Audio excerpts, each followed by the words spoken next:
Guidelines to avoid plagiarism. Plagiarism. Many people think of plagiarism as copying another's work or borrowing someone else's original ideas. But terms like copying and borrowing can disguise the seriousness of the offense. According to the Merriam-Webster dictionary, to plagiarize means to steal and pass off as one's own, to use another's production without crediting the source, to commit literary theft, to present as new and original idea or product derived from an existing source. In other words, plagiarism is an act of fraud. It involves both stealing someone else's work and lying about it afterward. Get ready to practice writing. These are the guidelines in avoiding plagiarism in any kinds of writing. Be careful, be vigilant, and be serious.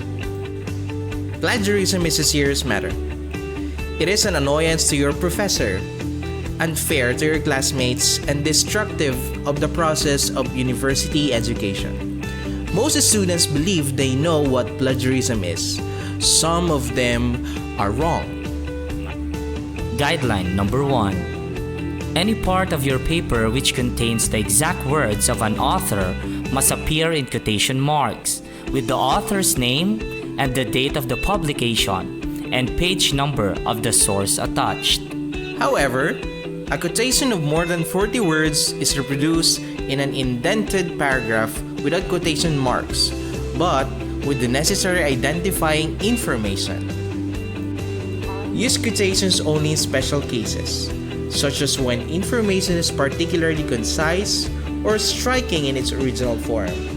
Excessive use of quotations suggests that the student does not understand the material sufficiently well to provide an effective paraphrase, or is simply attempting to use up space in the paper. Guideline number 2. Material should not be adapted with only minor changes, such as combining sentences, omitting phrases, changing a few words, or inverting sentence order. It is a common but serious student error to submit a paper which consists of a pieced-together collection of writings from various sources, in which sentence structure and a few words here and there have been altered, and in which the source author's name has been inserted at irregular intervals. Even though the author has been credited, this is still plagiarism, because there is nothing to indicate to the reader that the style and phrasing are those of the source author and not the student. The second version is too close to the original to be considered your own summary. In this case, you should use the author's exact words set in quotation marks. This version is acceptable because it is a true summary in the student's own words rather than thinly disguised words of the author. The student is also careful to remind the reader that the ideas are those of fans. Guideline number 3.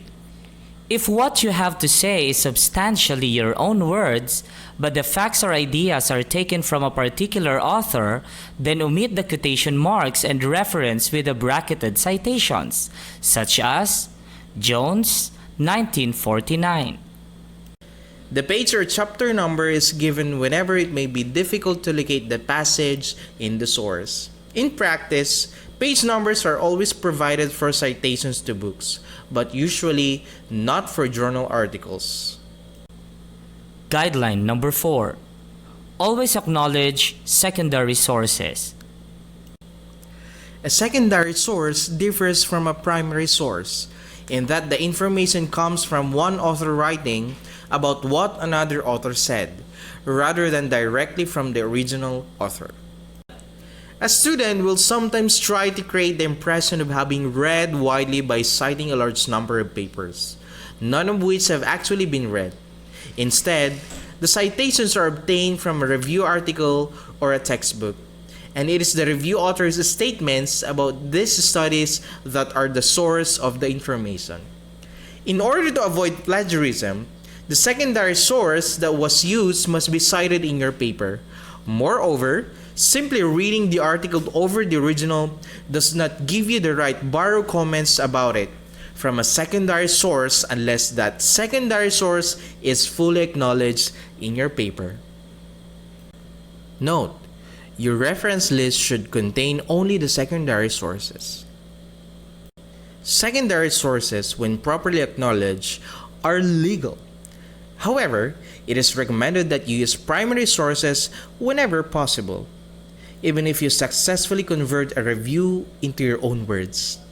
It will still be someone else's analysis of a particular problem, not your own, and therefore unoriginal. Moreover, interesting insights are more likely to come from studying the original work rather than a second-hand account of it. Rather than citing secondary sources such as review articles, instead use them to obtain references to the primary literature, which are then consulted directly. This will demonstrate your ability to critically review and organize scholarly material, not someone else's. Guideline number 5. Every statement of fact and every idea or opinion not your own must be referenced unless the item is part of common knowledge. Some judgment must be used in deciding whether an item requires a reference. When you are uncertain, either check with your professor or err on the side of excessive acknowledgement. Guideline number 6. Do not hand in for credit a paper which is the same or similar to one you have handed in elsewhere. It is dishonest to claim course credit more than once for essentially the same work. In addition, it deprives you of the opportunity of researching and gaining knowledge on different topics, one of the aims of a university education.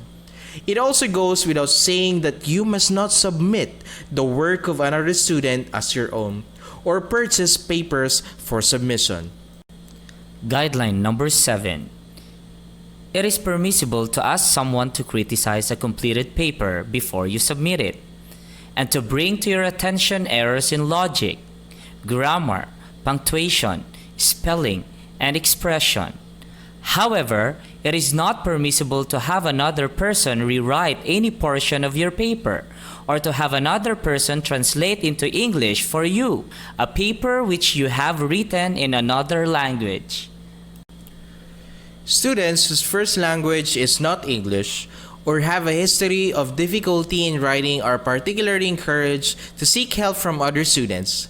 However, any paper can benefit from the comments of another reader before the work is submitted. Nevertheless, the student should ensure that this process of critical review does not go beyond generally acceptable limits to the point where an unacknowledged individual makes a significant contribution to your work.